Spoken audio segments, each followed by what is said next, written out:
Talking to voters live all morning long in studio, what matters to them, getting the pulse of the people, as we do on Fox and Friends. President Joe Biden will deliver his State of the Union address. Down in the front left, Jeanine Downie. We want to kind of get a sense of what voters are thinking about going into the State of the Union.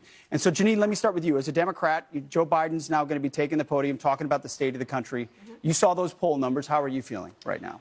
He passed the Bipartisan Infrastructure Act. He passed the American Rescue Act. He has a plan with the auto emissions people to decrease auto emissions 50% by 2030. He restored the Clean Water Act, the Violence Against Women Act. He helped with the burn pit legislation. Thank you, Jon Stewart. And he also allowed Medicare to negotiate drug prices. So I'm feeling strong going into this. These are some of the things I was very interested about. And he passed the first gun legislation that's been passed in years, although we do need an automatic weapons ban. So there's no doubt there's a lot of legislation that was passed with Democrat-controlled House and Senate.